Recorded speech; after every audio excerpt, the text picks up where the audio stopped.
2 days after the killing of the 4 Americans in an ambush at Fallujah, details of their deaths and their mission are still emerging. Former members of the US Special Forces working as private security guards, the 4 were escorting food supplies to a nearby military base.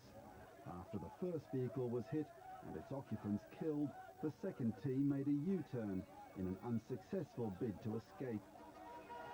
Iraqi police have recovered and handed over to US authorities the remains of the 4 bodies, including the 2 that were dismembered, dragged through the streets and hung from a bridge.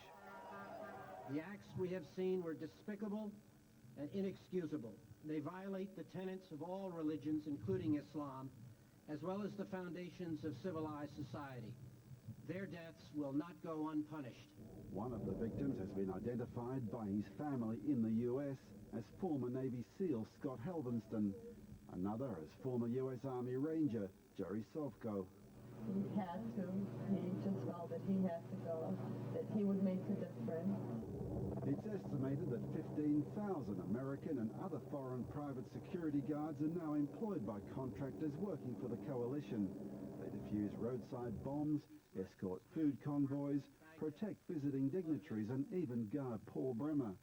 The Fallujah attack has served as a warning that all are now targets for insurgents. The US Army, which has also been under fire in the Fallujah area, has warned that it will pacify the town. It will be methodical, it will be precise, and it will be overwhelming. But troops didn't go into Fallujah to retrieve the bodies because it was too dangerous.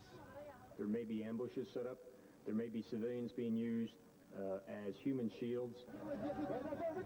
However, with the military studying videotapes to identify those who mutilated the Americans' bodies, the US attack on Fallujah is now expected within days. It looked like business as usual today in Fallujah. The people in the Sunni-dominated stronghold benefited for years from Saddam Hussein's patronage, and the majority have little sympathy for the Americans. But on the streets, opinion is divided over the murders and mutilation of the 4 American security personnel. The killings were in retaliation for America's conduct in Fallujah, said this man. 1 or 2 weeks ago, they killed 9 people and injured more than 30. Others condemned the attack. In our Islamic religion, said this man, such actions are banned. On the streets of New York, reaction was also divided. I think we should just say, hey guys, you know, we're done. Good luck, this is your country, you wanted us out, that's yours. I was so in favor of us going to Iraq, but now that it looks like it's turned out to be a very dirty war that the United States hasn't been able to handle as well as I'd hoped they would, I have to say that I'm not as much for the war in Iraq as I once was. Others said there was still much work to be done in Iraq. We can't leave that country in more chaos than it's already in, but I think it's really sad.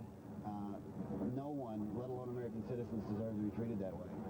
The images sparked debate about the way the Bush administration is trying to influence media coverage of events in Iraq.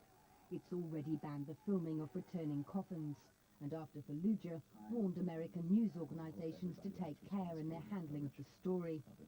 But unedited photographs of the killings were widely published in American newspapers, although television stations deemed the vision too graphic to broadcast without doctoring the images first.